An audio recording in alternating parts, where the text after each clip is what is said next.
Good morning, good afternoon, good evening. Wherever you are, it's breakfast somewhere. So eat up. Welcome to Breakfast with Vinnie. Food for thought.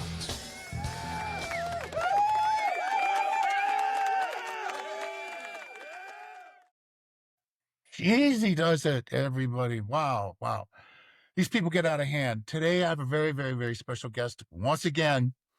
This one I'm really, really proud of because it's this one is someone who has been one of my big influences as a musician that I'm happy to call friend. And his curriculum vitae is vast. So many people say, oh, I'm the most recorded drummer. I'm the most recorded this, recorded that. When you get into the kind of territory that this man has, with as many credits as he has and as much as he's done, at a certain point, it becomes redundant because here's a guy who's done everything. A true chameleon of the drums, and you'll see exactly why. Please welcome my dear friend and guest, Harvey Mason. Hey, Benny, what an intro. Come on, man. No, not at all. It's all true, Harvey. You are the chameleon of the drums, and we'll talk about that as well. I want to really get into your head about a lot of that stuff, but you really, really are one of my big influences. And I remember, being a kid in Boston when I was still living there after I went to Berkeley, and all the records that I listened to that you played on. I mean, the seminal Headhunters record, Chameleon, is was huge for me, and it's interesting because I went on to play in Herbie's band for many, many years. And so that was like really something to it was always in my head what you had done, and yeah, really amazing. So I would love to find out how your journey in music started in a way. If you want to encapsulate that and sort of give a short synopsis of what brought you into music. I'm honored because I'm a huge fan of Vinny. Come on. I'm a huge fan. So I'm nervous talking to you, asking me these questions about this. I'm listening to you and getting inspiration for you for years when you first came out here. So the tables have turned around. Yeah, what you've done for drumming has been amazing, my hats off to you as well. Thank you for the accolades you've given me, man. And I just was about music, more about music than about drumming, to tell you the truth, which really sounds kind of weird. But I didn't really study the drum set. I started on snare drum and playing orchestral music, and I was in the second grade. And I studied piano, played some piano, and I picked up drum set. I heard guys play the drum set, and I couldn't afford a drum set. I think people have heard this before. And I had a friend that had a drum set, so I go hang out with him. He became a friend because he had a drum set, and I go and play his set. And Yeah, I know.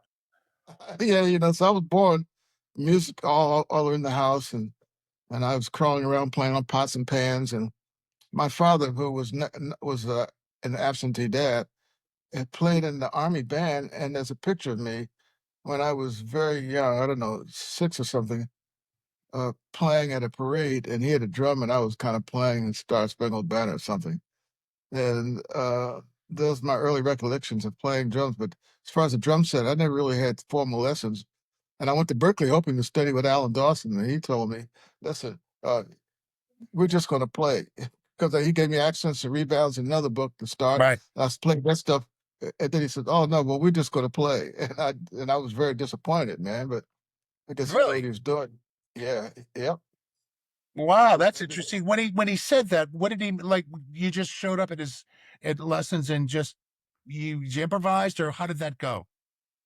Well, he gave me lessons he gave me an assignment of accents and rebounds, and I went back and came back and played the stuff.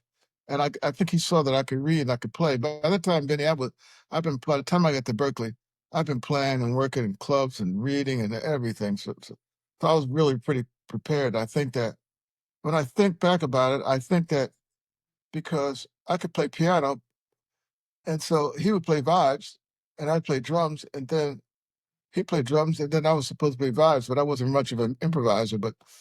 And that's what a lot of my lessons turned out to be. It was really, and then we talked a lot. Okay. That turned out to be my lesson. I was disappointed because he taught Tony Williams, man. Of course, I wanted some of that. So, That was exactly my sentiment. Yeah. but I didn't get any of that. You didn't get that from him, did you? Well, not so much with Tony, but I guess I could see, in a tangential way, how he did it. But what happened with me was I was at Berkeley and I went to his office and I said, "Listen, I want to study with you." He says, "Well, I'm leaving, so but you can come to my house." And I went to his house and studied with him privately. That's how that worked. And I went there saying, "Oh, I want to do this, I want to do that," and he's like, "This is what we're gonna do." He was, you know what I mean? It wasn't about what I wanted. It was about what he thought I should do. It's Right. like you can't tell the teacher, you know what I mean? Even though you want, you're hungry and you're young and all that. So he had his way of doing things that were brilliant. Like, Yeah. 6 or 7 or 8 or 9 different ways of playing each page of the syncopation book, things like that. Right. And Yeah, yeah, yeah. yeah, I and did his some. I rudimental did some of that. workouts and yeah, I mean, he was amazing, and he's one of those guys that could teach and he could play. He really Oh, he could. could play. Oh, He he could could really really play. play. Yeah. So okay, so that's what was you and Alan, right? And then you Yes. you ended up going to after that. Did you go to New England Conservatory, right? Yeah, what's New England? Yeah. Because I was worried about being able to make a living as a musician. I really hadn't planned on being a musician until I read an article about studio musicians. And so I wanted to have a degree just in case. And Berkeley, after I got there, it wasn't accredited. So I got an offer from New England to come to go there, and I switched after 3 semesters. I went there and graduated from there. Gotcha. So that was And that you was important to me. sure, sure. You wanted to get a degree from there, right? Yeah, absolutely. Yeah. Well, So you then I studied. got to home. Then I got to hone all my classical skills, which I'd started a long time ago. So Vic was my teacher, and Vic became my friend and teacher. And I was with him very in the beginning. We started making the sticks and the whole deal. So That's it was amazing. amazing That time. It was an that's I amazing wanted time. to ask you about that.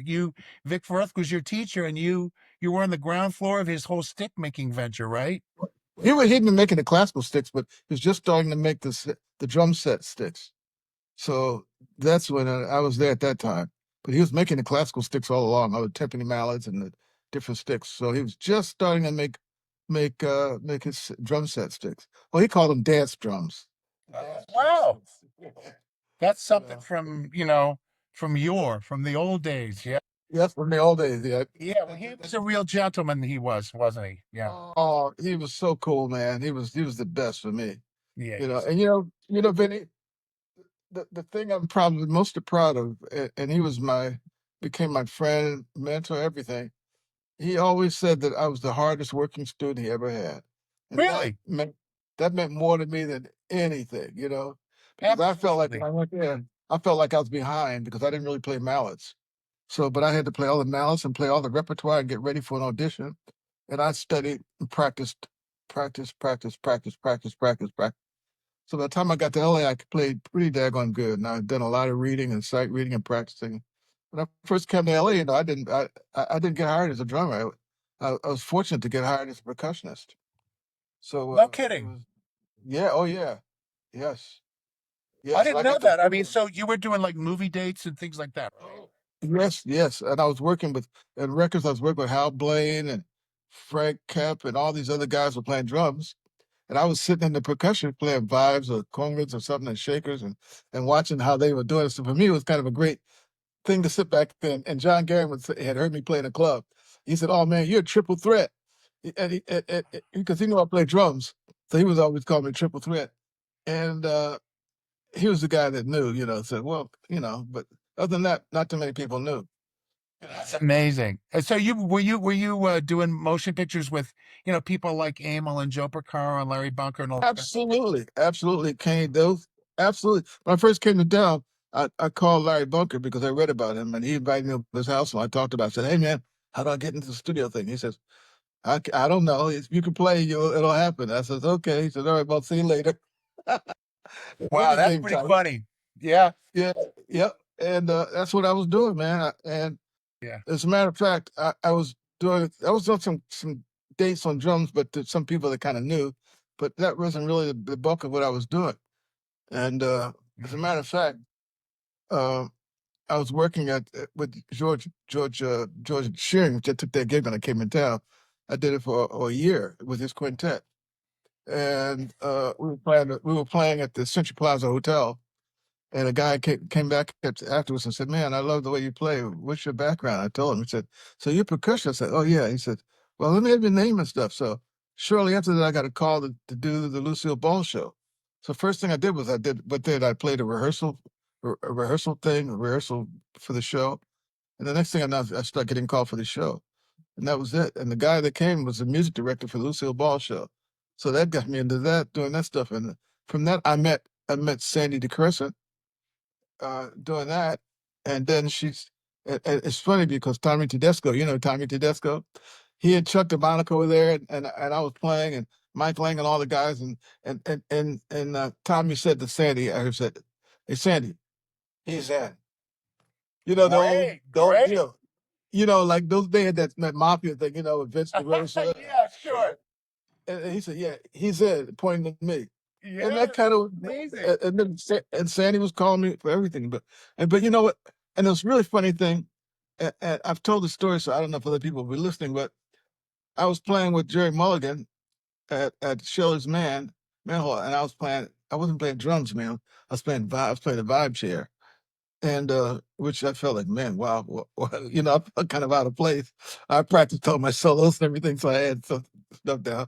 But the band was Chuck Berghofer, John Guerin, and Dave Grusin, and Jay Mulligan, and me on vibes. So, so Wow. one night, so one night, the gig That's was supposed to amazing. start.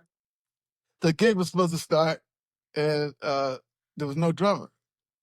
So John Guerin wasn't there. And then they waited about 45 minutes, still no John Guerin. They waited about an hour and 15 minutes, no John. We better call somebody. I said, "Man, well, if you want, I can play until he comes." "And you play drums?" "Yeah, I play some drums, you know." So I played the drums, and they hired me, and they fired John only because he was late, I think, you know, because he was a great drummer. But they hired Yes. me, and that's where Dave Grusin heard me. And then from then on, he called me for every movie for I don't know how long, you know. So that helped me there. Uh, I mean, it was just one of those things, you know. That's how I was doing a TV show. I was playing percussion with Quincy Jones. We were doing the Bill Cosby show. Grady Tate and some of the other drummers were playing. And this group came on called the Silvers, and I played their record, and they were on the show. And they came and they started talking. "Oh, Harvey Mason, he played drums on our record," and they were playing the record, you know. This and Quincy said, "Man, you play drums?" I said, "Yeah, yeah, I play." You know, I was like, "Yeah, I play drums too." Yeah. And the next thing he started calling me for drums. And he tried me one time, and that was it. He started calling me on drums.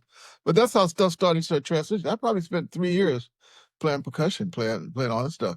You know, all the guys, and those days the sessions were great because we had 5 percussion, 6 percussion. One time we did that big commercial for a marching band thing, and they had to be 8 percussionists on the thing, playing snare drums and marching with bass drum. But those days were so much fun because we always had at least 3 or 4 percussions on stuff. Everything was live. So for me, it was an amazing. It was a great time recording, and I was working I was working. It got to the point where I was wanting to do one a week. Then I was doing 2 a week. Then I was hoping to do 3 a week. And then I got to put up to 20 something a week, and then I stopped counting. And it was every day, every day. You know, starting at 8 o'clock for TV, and then jump in the middle of a little jingle, you know, and then come back to in between. Like I worked with this guy, Pie Strip. He called me to come in the middle of the day and do, "Well, how long can you get? You're 15 minutes, boom, top like the jingle, then go back to another session." So those are the days of glory. I mean, those are the glory days of recording. You know about that, Vinny. You Yeah, I can't. feel like I got caught the tail of the comment on that because I remember all that stuff like Pie Strip and those guys, and you left a kid there at Pie Studio, and you know, and Don Pie Strip wrote some great charts for the Buddy Rich band as well.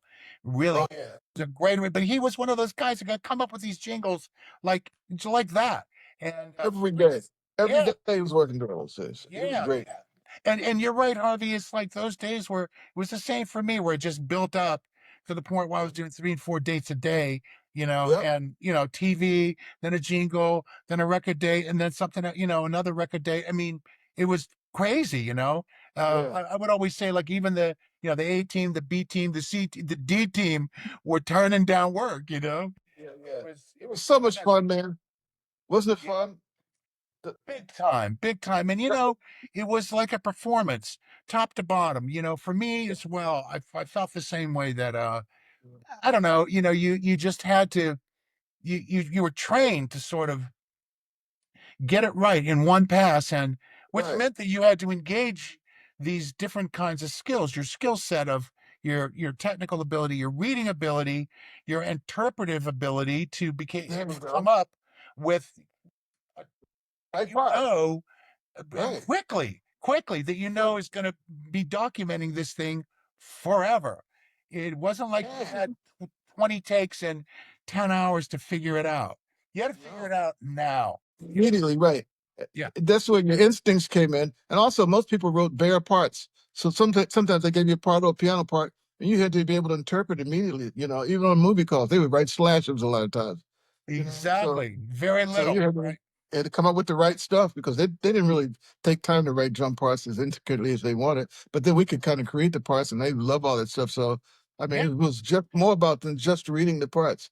Even though we read some crazy stuff, you know, I've been on a couple of days, there was some stuff written that I was going, "Oh my God, what is this?" I was working with Jerry Fielding one time. We're doing a movie. There must have been 60 people, and I sit down in the drum booth, and there's notes all over the drum part. I had bass drum, snare drum, bass drum. And I'm sitting there before the date saw me about 20 minutes over there, kind of going through it slowly to figure it out. And the composer walked on the stand. He was ready to start the date. He said, "Hey, Harvey, all that is from that record that you did with that's what that is." I said, "Oh yeah, okay." So then I knew what he was writing because, hey man, it was so complicated. It was like, oh That's man. But funny. soon as he gave me a pathway to what it was, then I knew where it was coming from, and they'll say, "Oh yeah, this is cool." you know, Yeah, that's you know what I mean? that's a funny story, man. I'm sure we, you know, we probably got a lot of stories, man. You know, harkening back to what you said about Tedesco. You know, apparently there's a he was attributed with saying, someone said, I think it was him, that they asked Tommy, like, how do you get in the studios? And he said, find a parking spot, you know? And, yeah. And I don't know, you know, I'll just quickly, I got to inject this because you might find it funny, but, you know, they used to have, you probably remember this. Remember when the Union, they used to have Italian night every year. Oh And yeah, oh yeah. yeah, and all those guys like Joe and Emil and Tommy, they put it on. So I'd show up and I went there, right? And one year, you know, they had a raffle, and Uh-huh. so they you know, I put my thing in the raffle, and they called the raffle out, and they said, you know, number 75. What I'm like, yeah, that's me. So I go up there to the stage, you know, on the microphone, the podium. I'm waiting to see what I won. The guy brings out a ham. I want a ham.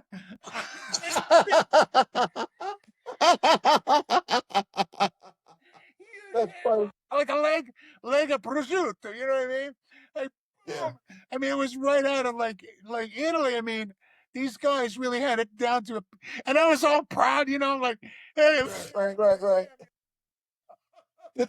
Did you ever go out to lunch with them and they did the flip the coin to see who's going to pay and you end up being the guy paying the new guy?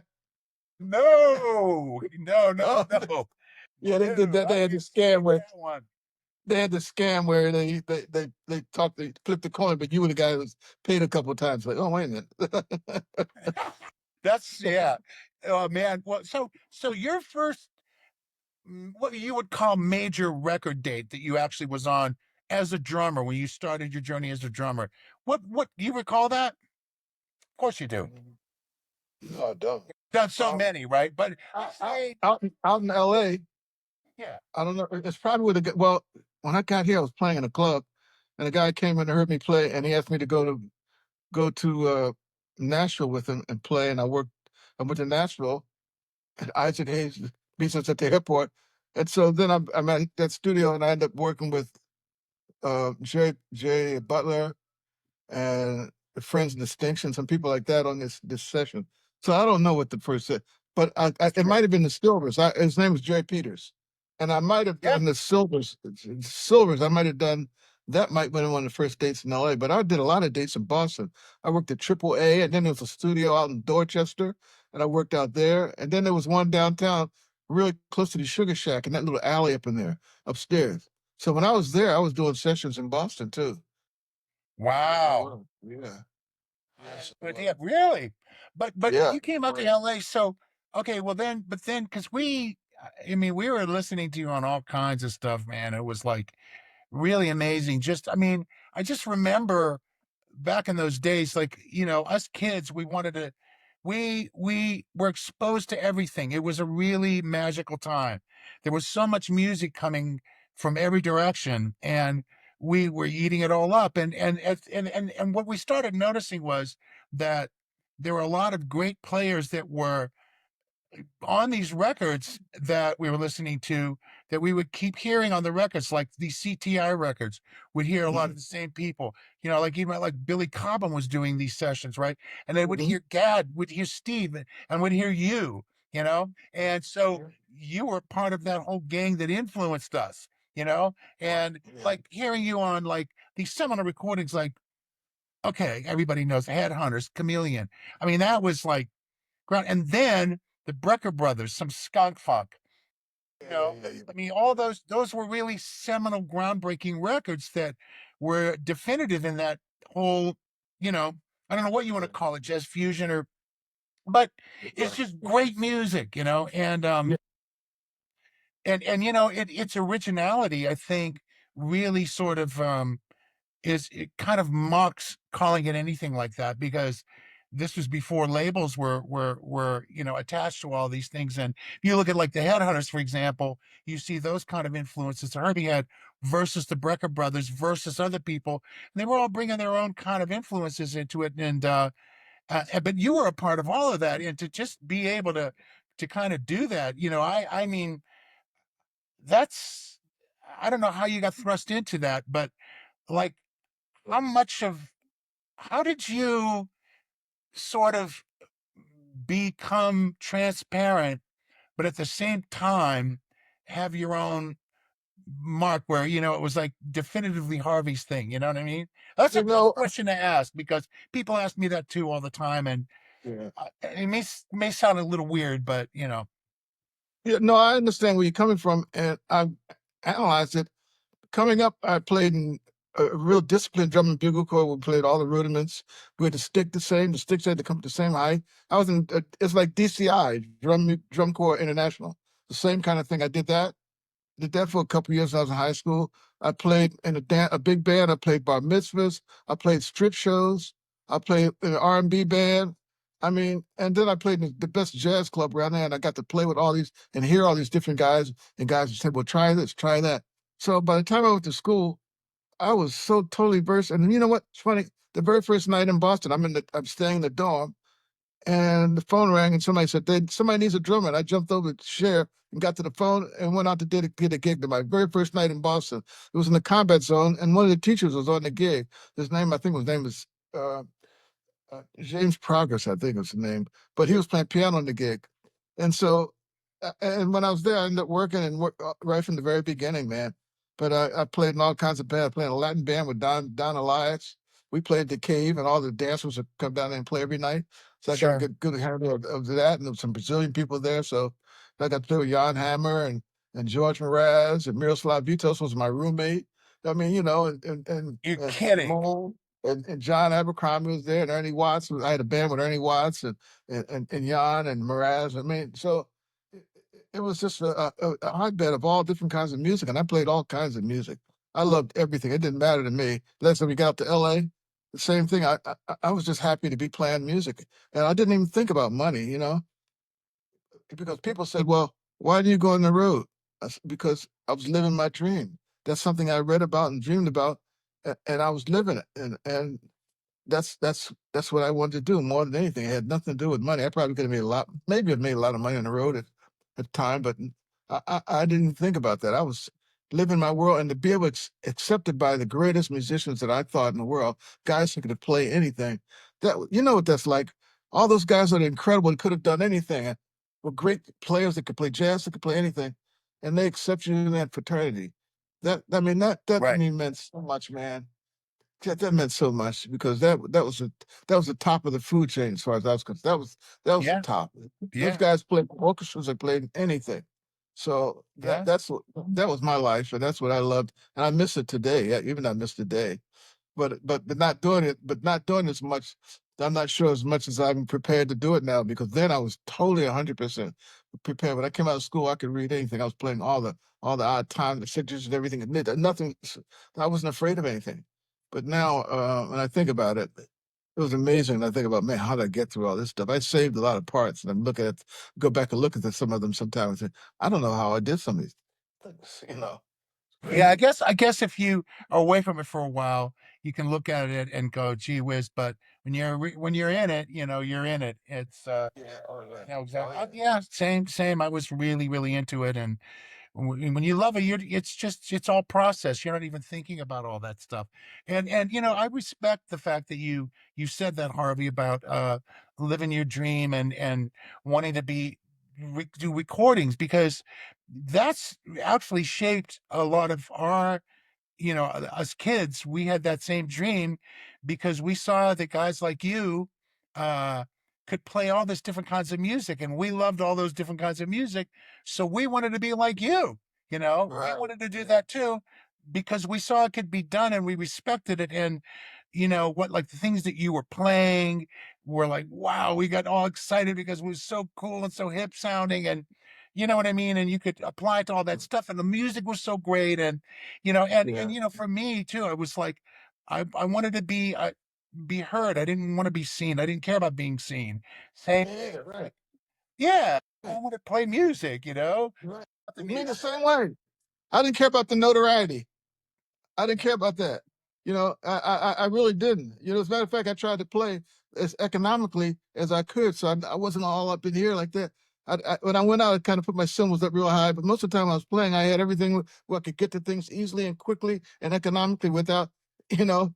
So I didn't have any Yeah. flash, you Right. It know. wasn't about some, trying to be looky loo and try hardy. And, No, we no. were taught the same way, I think. I mean, my teachers, or economy of motion, you know what I mean? Yeah, yeah, And I yeah. always say, that when I play, I like to play like I'm dealing cards. You know what I mean? Mhm. I mean, sure, we all went through those phases, symbols up here, but Yeah, at the end of the day, yeah, it's like, who cares what it looks like? Just, what does it sound like?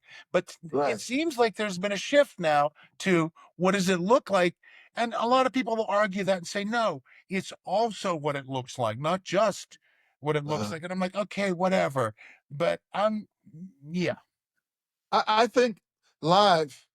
But here's like, most people listen to music with their eyes as well as their ears, and probably the average person probably more with their eyes than with their ears. So when you're in a live situation, I think that really plays a big part, where you're all up here and everything's going crazy. But that doesn't transmit to playing on records. It just No, it is yet doesn't. not unless it's a special kind of record. But most of the time, that it doesn't work. It doesn't work. Hmm. So, at least it hasn't for me. I've listened to guys and gotten together with quite a lot of the young guys who come in town. They want to hang out, and I try and figure out what they're playing, and they kind of show me some stuff, and then I kind of work on it. But then when it comes down to the music, I can't fit it in. It does. My brain won't allow me to throw that in at that particular point. That, at least that way. So I adapt it to how I would interpret it more than anything. So how much was that? Let me, if I understand that correctly, was any of that on the job training, like being thrust into the studios and having to, you know what I'm saying? Or did you already have it together? You know what I mean? As far as playing, Yeah, like, I in had other to words, get it. how much, on the job, Oh, sort of getting thrust in the deep end, shaped your playing, where you may have thought, yeah, I've got it all together. But then when you actually got into recording, you thought, maybe not. I've got this yet to learn. And you had some challenges thrown at you. yeah, but the challenges were were all manageable. It's a matter of, like, it's like there were lots of choices. Well, which way you're gonna go? More than Hmm. I always felt prepared. And I mean, when I was like 18, I played with a guy named James Booker, and the drummer was James Black, and he taught Harry Connick, a lot of the guys in New Orleans. And James Black got sick and had to go home, so I spent a year playing in his trio with them bearing down on me. And a club owner loved me, but he had me there. Play like Brunel, play like Brunel Fournier, play like this guy. Come on, let's go. And he was on me, man. They'd have me crying sometime. So by the time I got out of there, I was really into the jazz, and had played with all the old jazz guys, man. And I mean, Illinois Jacquet, and I played Shirley Earlin and Teddy Wilson and Tila Zola and all these old guys I got to play with. So I was very disciplined. And then I moved out to LA. I was with George Shearing while I was there for about 12 months, just getting adapted to the whole thing. So I used to adapting and playing a lot of music and playing a lot of jazz, like in school, and playing like Jan and all those guys. I had to play. So I had a lot of background. So when I got in Yeah. the studio, it was just about what are you gonna play? And Herbie's music was so fresh, and it called, and nobody said play this, play that. Nobody said anything like that. It was like the music, what that's like. The music comes on, and you just play. You just adapt to what's going on. You said Herbie's music? Is that what you said? Yeah, yeah. We Oh, started that, man. You yeah. just play. He doesn't hassle you at all about anything, man. But when you go in the studio, sometimes you work with people and they want a specific thing, and you learn to be able to get through it. And make the biggest thing was making them happy. As far as me, a lot of times I sacrificed what I might want just to make the artist or the producer happy and help everybody else get through the music, especially when it was complicated. So I was able to compartmentalize and put my head in that space where we've got to get through this. Yeah, yeah, yeah. Help me. Yeah, yeah. And with the help of guys, Sure, so sure. you know what I'm Well, talking about. yeah, yeah, no, absolutely. I mean, for me, one of the things that got me was the sound of the drums in the studio. I had no idea, about how to, I mean, I got to LA and all of a sudden it was like, well, the drums have to sound just so. And they, it was putting wallets on the snare drum and all that kind of stuff. I mean, all this different stuff to sort of isolate it and dry out the sound. And you know what I mean? All that stuff. I wasn't Yeah, familiar with any of that. So I had to learn and, how to make my drums sound good in the studio.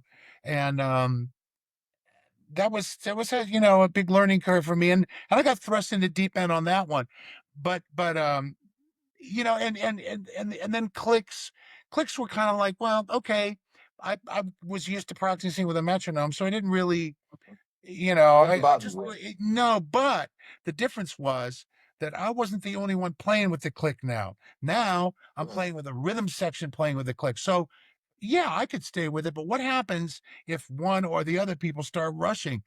I thought, what do I do? I'm sitting here playing and I'm holding my own, and this guy's rushing. And like, if I go with him, oh no, now I'm not, I'm off with the click. What do I right, do now? right. So yeah, So the answer is how far do I go with him before I bring him back in? You know what I mean? exactly. Before you And rein you it just back, feel it. You because feel it. if you go too far, and you try to rein it Oh, back, you'll it's hear gonna it. be over. Yeah, Yeah. you'll hear it. Absolutely. Sometimes you'll go with it, even though if you miss a click, you keep going because the click will come back around, and then you grab it where it is and continue there. I've even had that happen too, but it all depends on the music, man. Yeah, you know. yeah. Exactly. So many of the records that I mean, grew up listening to, they didn't have clicks, where the whole So band was the click. Yeah, would start here and go up, bloop, right. see ya. Yeah, I think on Headhunters, that some of the tempos like that, I think that they edited some different takes. I really do, because I don't remember going like that much off, But who knows? well, but I It's, mean, it's maybe it was historic now. gradual. But you Yeah. didn't play with a click, did you? On the No, we Headhunters? didn't do that. The click. No, we didn't do that. Yeah. Hey, man, when I first came to town, we weren't, and even working with Pipe Strip, we weren't using a click track. He would take the click and get the click on the stopwatch and say 1, 2, 3, 4, boom. We do a 30-second jingle. It was either 30 seconds or 29.9 or 28. No, we were almost at 30. Let's go again. And we weren't using click. We weren't using clicks for movies. They were using streamers when I started. Then all of a sudden, Really? the guy would be conducting, and then on the streamer's coming, and the next bar 40 is going to be on the downbeat streamer. Boom, because sometimes he'd be conducting, and all of a sudden he'd slow up because he knows the streamer's coming, and he hasn't finished his music, and then boom, So they weren't using clicks; they were using streamers. That's crazy, man. I've never Yeah, experienced that one. that was 19. I came here in 1970. Okay, Yeah, I didn't get here till 78. But you know yeah. what? By that time they had the Yuri digital click, right? Oh yeah, sure they did. As a matter of fact, they had the system that Larry Bunker created, where all the percussion we were using was transistor radios. You know, Oh, so we could run, right, he so we did. could, we could right, we could run around in the set because percussions are running around. Wires were everywhere. So he came up with the system where we were using radio transmission. So you had to ear plug your little radio in your pocket. Yeah, Amazing. And here's a yep. guy who played drums with Bill Evans. I mean, Isn't that something? yeah, And he's on video now. You can get him seen on YouTube playing with Bill Evans. He was a musical superstar. I mean, that guy was incredibly self-taught on percussion, self-taught, played vibes, played bebop, great bebop vibes. He was an amazing musician. He'd been in an orchestra 65, 70 pieces, and he hollered, excuse me, uh, in bar 88, there's a B flat, and the chords are B minor 7 flat 5. Uh, it seems to be coming from the second or third trombone or something. And, so he it had would those be. kind of ears, right? Yes, he did. Yes, he did. He was an amazing musician, man. He certainly was, man. That guy was amazing. He just reminded me of something I want to interject. I remember being on a date with Barbara Streisand once, right? And Uh-huh. and so, you know, there's the folklore about her ears and all this, right? And Yeah. so the producer, he was orchestra. I'm in the ISO booth. We're recording something. She's like, stop, stop. Something's wrong. There's some wrong notes. And the guy who wrote it, the arrangement is a very good musician who understands orchestration well and yada yada. It's like, I can't, no. And he said, just hang on. And went back and isolated this, isolated that, isolated the woodwinds. Sure enough, man, there was one voicing that was out in the woodwinds or something. She heard that stuff, man. She got it. Yeah. And everybody had egg on their face. We were like, we couldn't believe because they were in the booth going, now what are you talking about, man? This is right. Right. you know Right. and she heard it and nobody else Yeah. did. So Yeah. wow, and so that reminds me of what you were talking about with Larry Bunker. The Yeah. guy, Oh, and then he goes and invents this whole system. I mean, that's incredible to me. yeah. but Yeah. but Harvey, you were talking about how fresh Herbie, and yeah, I mean, we all know how fresh it is, but I have a question for you. I want you to listen to this for a second. I then go on to ask Harvey about a track on the original Headhunters record called Vein Melter. Due to copyright restrictions, an audio example is not included. I mean, how was that written or did you come up with that? How do you come I up came with up or with like that. Bolero. It's Bolero. This is okay, Bolero. yeah, it is. That's what it is. Yep. You're And right. I felt it. It never occurred to me that was Bolero. So that Yeah. was just part of, you knew that from your repertoire of playing classical music, right? So you just Right. it Yeah. just came to you, right? And all the way through it. But the challenge was to play it all the way through and not screw it up, you know. Just like Bolero. Yeah, that was that, and I felt that the music called for it. That's what I played. Yeah, yeah. So it just kept like right through the first run through. Oh yeah. So I'm not sure. I think that came up, but it may have developed into that, but very soon it got there, you know, and that was it. Vein Melter. That's amazing. Right. And in those days, you didn't play it for a bar and then they copy it. There was no copy and paste, but then you had to play it all the way through, you know. It's beautifully executed. Did you ever hear any of those records? Or you probably did a couple of those direct to disc. Did you do any of those? Yeah. I was Yeah, talking they were about fun. that the other day with Bill Schnee. Yeah, very interesting. Yeah. Very And direct interesting. Right? track as well, but Yes. amazing. Yeah. You really had to have your stuff together, man. The whole side. Yeah, the whole side. Then you have a break. They turned over. Oh man, I did a couple of those with Victor Feldman and Mike Melvoin, a couple of guys, and there was another guy that had a company. But I did a couple of those. Were very, very. I did one with Dave Grusin too. Very, very interesting. Very, very, very interesting. Yeah. Amazing. I'm going to look for those. You cut the whole record. Definitely going to look for those. What are some of your favorite personal records that you played on? You know, I like the Brecker Brothers record a lot. Me too. And I couldn't believe when they called me to play on the record. They had that band Dreams with Billy Cobham in the band. And I said to Great him, I don't know, I band. think it was to Randy, I said, hey man, why are you guys calling me? You got you got Billy Collins. What are you calling me for?" And they said they wanted me to play the record. I couldn't believe it. So then I went there and noticed the music was great. Everything was written out, so it was very, very cool. So that was it. Just went in and handled it. But I know I like that record. I like 4 a.m. with Herbie. That's one of my favorite tunes. Jocko and Herbie and myself. Oh, yeah. Oh, Then yeah. then the Herbie. Then I don't. I can't even think about. Uh, the, I don't. That's hard for me to even say. You know, What's I, that? I can't even think of it. I know. What other records that I you? have to almost apologize for that question because I know I get it. I get it because people have Yeah. asked me that. And after you do, a lot of stuff, it's not like it diminishes that each thing gets diminished. It's not Right. that. It's not that. It's just all it does is show you that you appreciate it all and it's all process. And yeah, some things will stick out, but it's all music, right? It's music, man. It's so much music. You Man, you know what? did a lot of amazing stuff like that, Harvey. I don't mean to cut you off. Go ahead, please. No, no, no, no, no.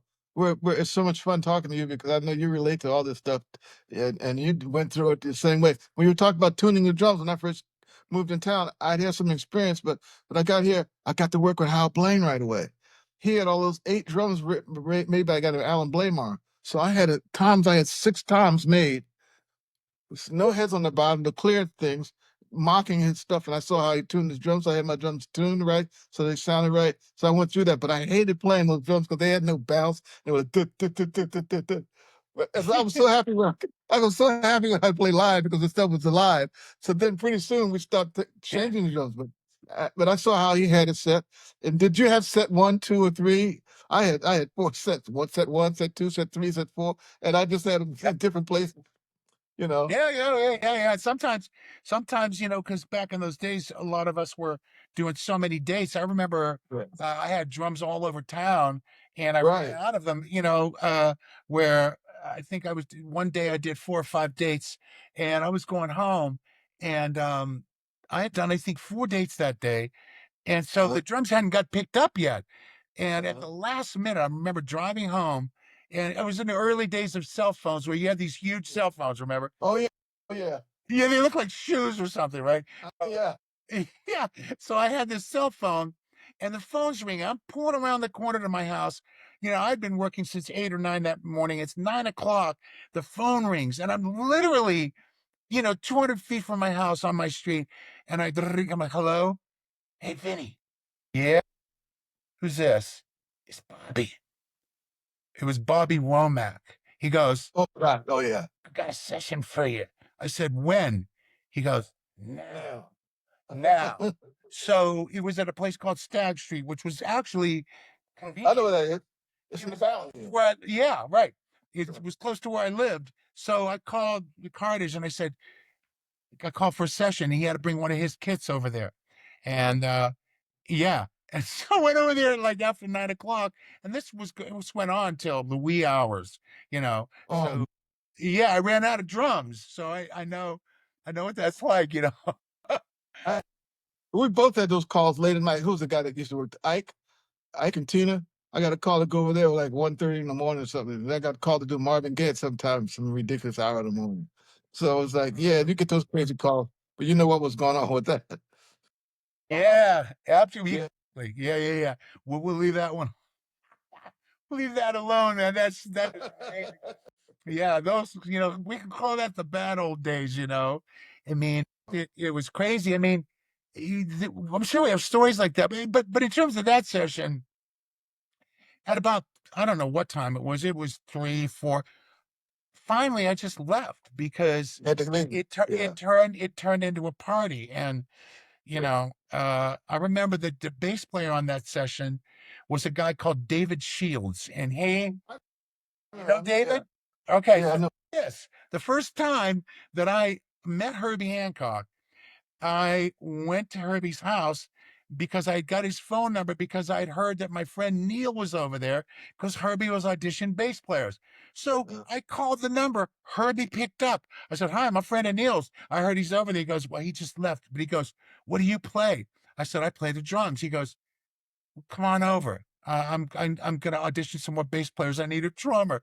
So I got in a cab and I went over to his house. And that's how I met him. And I was like 19. Wow. I was like 19 or something at the time. Yeah. And so Neil was gone. And the guy who was the next that he was auditioning was David Shields. And I'll never forget that, you know. And then That's crazy. yeah, and David was there, and we played. You know, I have a cassette of it. Well, we played main voice, all this stuff, and then so finally, I was getting ready to leave, and the late our friend Ralph Penland showed up, and he was there, and I guess some of the bass players were coming, so I left. You know, I got to meet Herbie, I had his number, and you know, we kind of stayed in touch after that. And when I get this, I got to tell you this story. It's a hilarious story. So I'm leaving, right? I mean, you know, I was broke. I didn't have any money. So I spent all my money on the cab to get there. I had my cymbal bag, my stick bag. And so I left. I went in front of his house and stood there and I stuck my thumb out. Okay. For waiting for somebody to come down the road. And this isn't not a main street, right? So Yeah. a car goes past me, a long Mercedes stretch goes past me, and then it slows down, stops, backs up. The back door opens. I get in, right? So I shut the door. Car takes off. I said, "Thank you very much." Guys in the front. He must have known that it was Herbie's house. I'll tell you why. And he's asked me a question. I said, "Oh yeah, you know, I was just over there doing this, that, and the other thing. What's your name?" I said, "My name's Vinnie, Vinnie Collier." And he turns around, shows me who he is, and he's in the front. Extends his hand. He goes, "Ayrton." Was Ayrton? He picked me up. It's like, Oh, that's awesome. can you believe that? That's unbelievable. Yeah. And I just left Herbie's house, and he picked me up hitchhiking, and you know, I was crashing with some guy in the Hollywood Hills, and I don't know, you know, or I don't know where I was living at that time. I think I had a weird apartment, and you know, oh, but anyway, but yeah, it's funny how That's wild. What a story. yeah. I used to come see you. I used to come see you play. You were playing one night a week at one of those clubs in the valley. I can't think of the name, but you were playing there. I used to come and see you. Oh, the Neil, flying jib, and flying jib. Yep, the flying jib. Yep, it's yep. unbelievable. I'd come there. And it was like when I used to go see Tony, I could only stay for about 2 or 3 songs. I had to get out of there because my brain was so scrambled. I had so much stuff to think about. So when I come to hear you, I'd go hear about 3 tunes and I'd leave. And then I go home and I go home and say, oh, let's see. I saw that. I saw, let me see. What's about that? Oh, man. Yeah, man. Oh, come on. Come on. In your band, I mean, you guys used to play the Roxy and stuff, right? And Yeah, we did some of that stuff. Yeah. you were a great band leader. You had crossed that threshold of being a side band to being a band leader, and you were signed. If correct me if I'm wrong, Harvey, but were you signed by Clive Davis? Yeah. I met him when I was doing the Breck Brothers record. And he asked me if he said, I know you write. Do you have any songs? I said, yeah. He wants you to send it to me. I sent him a cassette. And he called me back. He offered me a six record deal. I wasn't looking to be an artist, but I had songs and I was putting songs on different records. You know, I was doing a lot of Blue Note records during that time, doing a record, Blue Note crossover, all the Donald Byrd and all that stuff. So I always had songs. And I was passing out songs and writing songs. And he hit me up and I had a 6 record deal with him. It was pretty wild. But you know what? But true to myself, I didn't go on the road to support the records, which is a drag. I should have done that, but I didn't. I didn't want to lose my spot in the studio, so I just stayed there. I went out on a tour. I did some dates in New York, and I did something on the West Coast a couple of times. That was it. The most important thing to me was just making the records. That was it. You know. For So you, but the thing is that some of these records, you know, the songs, you know, spoke for themselves, and I'm sure that a lot of the marketing thing had to do with, you know, song placement and things that may not have had anything to do with you going on the road and promoting them, you know, like that song "Pack Up Your Bags," right? I love that song, man, and you know, that's one of those ones that you know reminded me of a lot of these songs from that era, like the Spinners and things that I love to this day. Oh, yeah, I love Oh that. yeah, yeah. And so, it makes me wonder how much of you going out on the road and promoting that would have helped it be a hit more than the record company marketing it. You know what I mean? Yeah. I did the stuff where I go with the record company to certain cities and go and meet the disc jockeys and go out to dinner. I did some of that stuff. But as far as going out and playing on long extended tours, I didn't do that. The longest tour I did, I think, was Carole King in '73. And that was a private jet and suites and everything.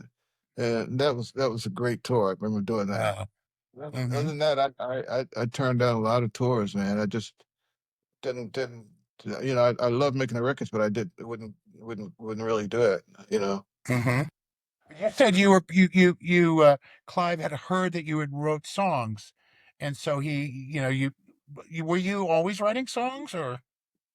Yeah, yeah. But at Berkeley was a great school and I had writing in high school.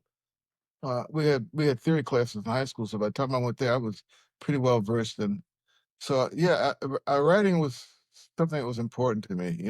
As a matter of fact, I've done 3 pictures, motion pictures, well, scored, but I kind of wanted to do that, but then I got burned out on that because it was so tough to do a demo, and then they come and they'd sit there and they said, "We don't like that, we like that, we don't like that," and I was staying up all night and for days doing these things, and my wife said, "I don't think you should be doing this because you're about to have a heart attack," and it was so stressful. And then I thought, you know what? I'm competing against guys that just wanted to write just as I only wanted to play. So you're jumping into that arena. It's not going to work. You must be crazy. Those guys are incredible. They write. That's all they want to do is write. You've always wanted to play. So then stay in your lane. So I did a few pictures and that was it. Had fun. I did some orchestration for Dick to Benedictus. We were doing a bunch of shows, and I was there at the beginning of when they were transitioning from live musicians to electronic musicians, and I would take his scores and orchestrate them on using Logic or whatever, Logic Audio back in the day. That's amazing. So you studied orchestration as well. Well, at New England, I had that stuff too. No, and Berkeley was a great source. I was only there 3 semesters, but I learned a lot. It was really, really good. And you could write an arrangement, you could take it right down and get it played by a big band, and then you get to New England was a lot of classical stuff. Yeah. So I'd done a lot of that stuff. Yeah, and in fact, I met Bob James on a record date, and he asked me if I had a song on it. It was for a record for a guy named Gabor Szabo. Remember Gabor Szabo? I sure do. Yeah. Yeah, and I was on a record date with him. He called me, and I wrote an arrangement and a song on that. We became friends, and he called me for that, and that's when we first became friends. And then Amazing. he started calling me for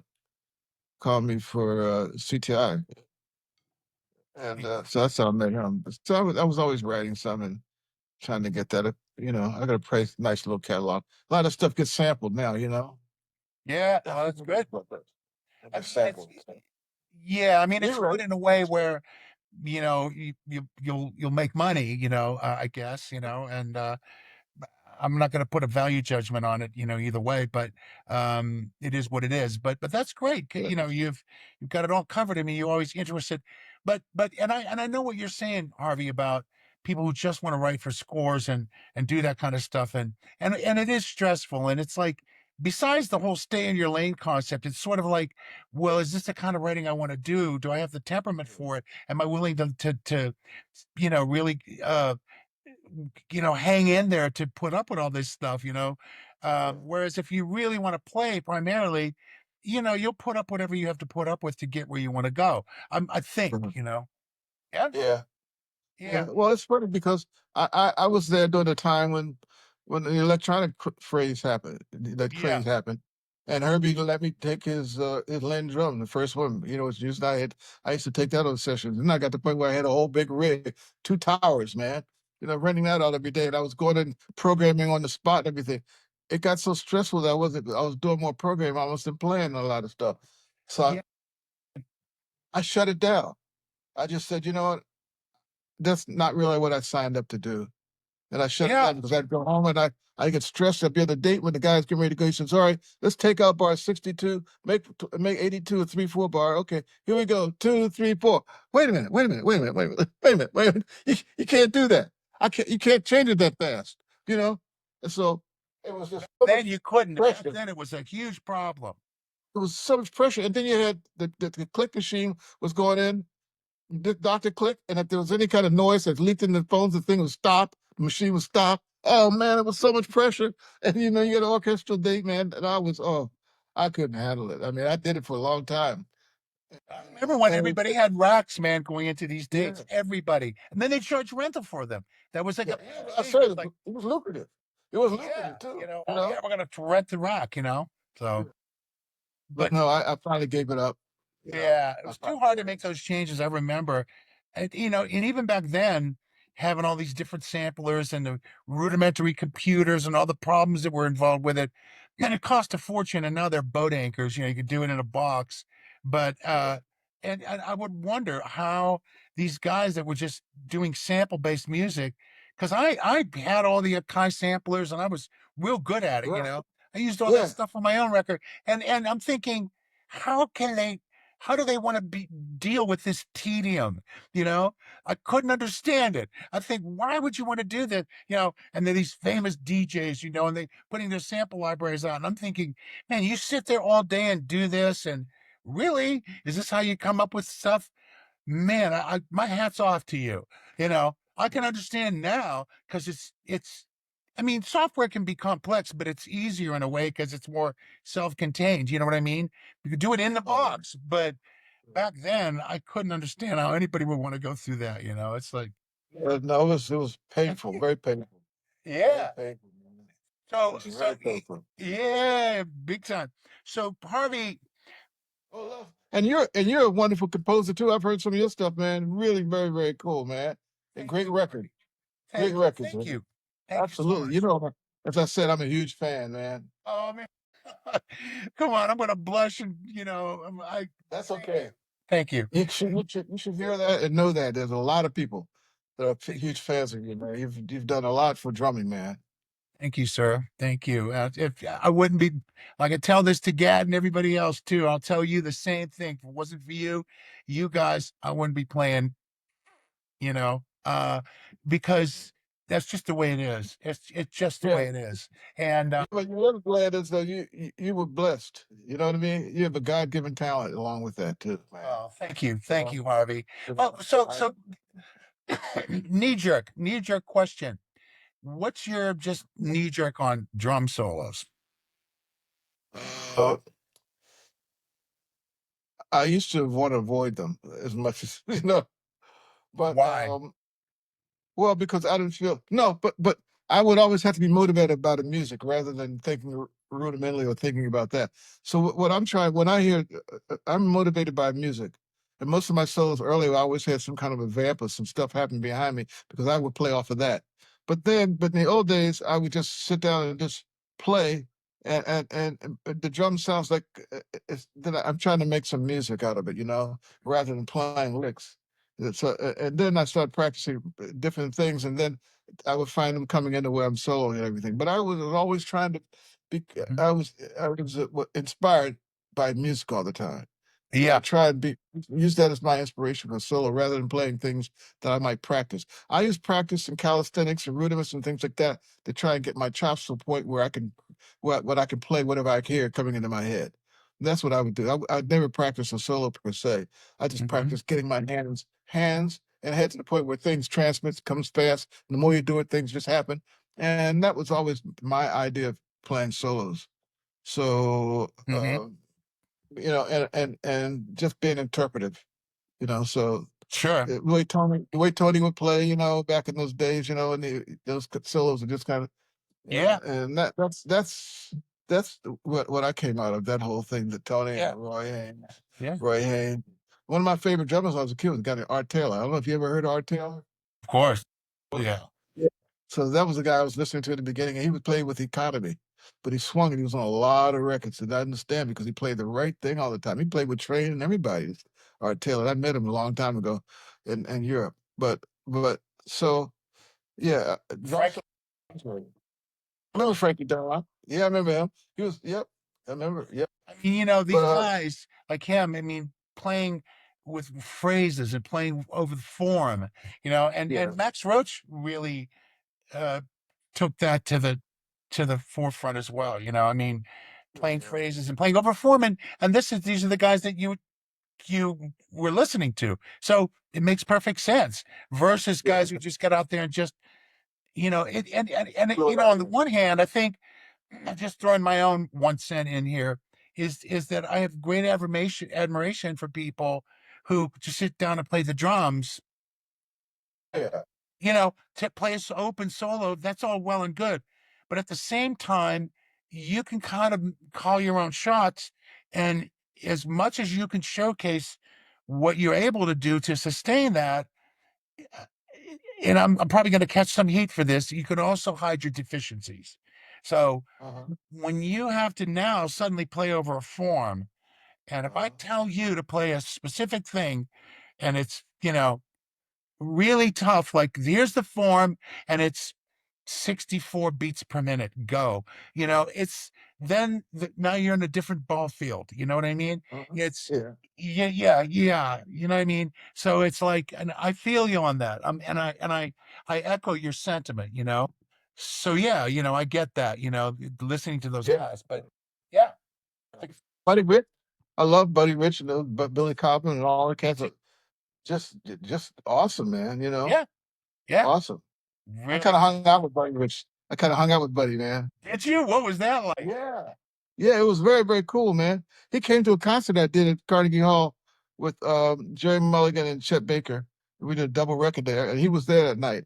And he went on television on Johnny Carson show and said I was one of his favorite young drummers that they asked, and I was amazed. I was going to put that on my site, but I got to hang out with him at Disneyland. And he played down there a couple of times, and we were talking Amazing. about.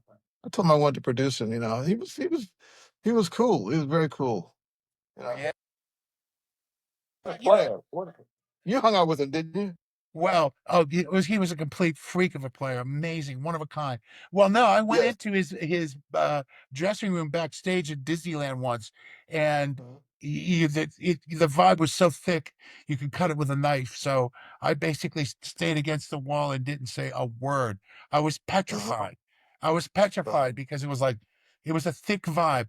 But I will tell you that that day I'll never forget his performance, what they did, and it was, I mean. I don't even want to think about how hot it was outside, and they played, and Killed it. and forget Killed it. it. He was bringing it, Mm. and it was 100 degrees, and I just thought, you got to be kidding me. So that was as close as I got to be in his presence, you know. But I Yeah. never got to. Somebody said, "Come on, I'll take you back in the dressing room." Then when we got back there, it was just like, you know, I thought, oh, you know, Oh yeah. I was Yeah. scared, you know. Oh man. But Yeah. you know, it's interesting because Tony was he could be hot and cold as well. But you know what? Once I met him because I was on the road with John Patitucci, and he the promoter said, "Oh, you guys are opening up for VSOP tonight." And I thought, why did you have to tell me that? So, you know, we opened up for them, and they were amazing. And it just so happened that we were in the same hotel areas. We were in the bar. They were all down there. Wayne was there, and I saw Tony. And Harvey, for some reason, I just spontaneously, I just went up to Tony and I said, "You don't know what you've done for me. You've changed my life. Thank you." And ever since then, and I meant it. It just came out, and I meant in every word of it. And man, he just befriended me from that day on.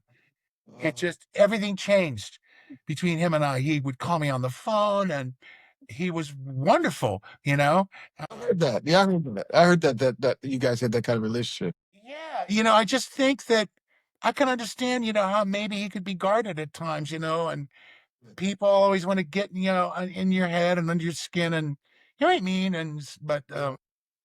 Well, yeah, you know that I know what he did for drumming, man, and he didn't receive near the accolades he should have received when he died, man. But man, what he changed drumming, man. It changed drumming, man. completely. and and, and it was amazing with his head and the way he thought.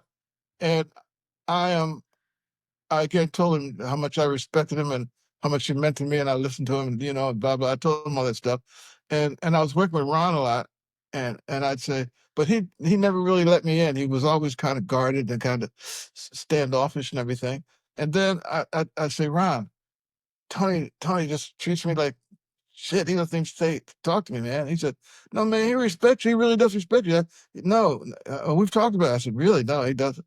And then we went to see him one time. My wife went to see him in Hollywood and was sitting in the first row, and I'm freaking out. And then I went out, we backstage to say hi afterwards. I said, hey, man, and he kind of iced me. And so we left, and my wife says, don't you ever lower yourself to him again. You showed him all the accolades and shit like that, and he treated you like shit. So don't you even talk to him again. That's what my wife said to me. He wasn't really cool about it. I never could understand because I had the utmost respect for him. I mean, that guy, man, was amazing. That's all I wanted to play when I was a kid. When I heard him play, when I heard him play with Yeah. Miles, I said, hitchhike to go hear that band, man, and just sit there. And I would never say anything to him at that point, but Yeah. he, Yeah. he changed the way drumming was at that point, man. Completely. Major, Yeah. major. Yeah. We So I had don't no really respect. know what his makeup was that Right. may have, yeah. Yeah. Whereas, like, and I'm not saying this as a comparison, but it just popped into my head. Whereas, like, every time I met Alvin was kind of like, he he just, yeah, he made you Yeah. feel important, you know. Yeah. He always liked that, and he would be like this, I mean, Yeah. it was I did amazing. a clinic with Elvin. I did a clinic with Elvin one time in Who's Chicago. that gonna Had two teach drum us? sets. Yeah, two drum sets. We did a clinic for some school back there. A friend of mine that went to New England set up a clinic. He was teaching at a school, and we were there playing. It was really wild. We're talking and doing the whole thing. Now, of course, nothing was recorded during that time. Oh, It was amazing. unbelievable. I wish Yeah. I could have seen that, man. I Oh really man, do. I wish there was a video. Yeah, Oh. for me, man. I was always averse to having so many videos be of everything out all the time and yada yada yada. Yeah. But at the same time, there's things that we can be thankful for and things that we wish we could see now. Absolutely. Yeah. But Yeah. Harvey, this I got to tell you, man, this is so easy to talk to and share these things with you and to get inside your head and get your insights and your wisdom and all this. I mean, we can go on and on and on. We should do a mini series about this. I'm sure the stories would be great. We could do another one and figure out a little theme and do it with me, with you too, because you're bringing a lot of things to mind, your experiences too. So it's actually it's one for both of us to tell you the truth, because I'm spurring you on and you're spurring me on. So it's very, very cool, man. I'm glad we got to sit down and do this, man. Me too. Absolutely. Me too. Absolutely. Absolutely. Absolutely. I mean, there's a lot of ground I'm sure we could still cover, but Right. maybe we could leave that for another time. Yeah, so let's do that. Let's play. We'll do another at some point. Oh, that would be Let your great, Harvey. I let your really fans tell you. Let your fans tell you when they want to hear another one. And I'm into it for sure. thank you Yeah. so much. Right Yeah, on, man. man. Nothing but respect, nothing but love, man. Thank you. For you, And man. thank you, Harvey Mason, for coming on. And I hope that you have all enjoyed this episode. Thank you so much for listening. Thanks for listening. Stay tuned for the next episode of Breakfast with Vinnie.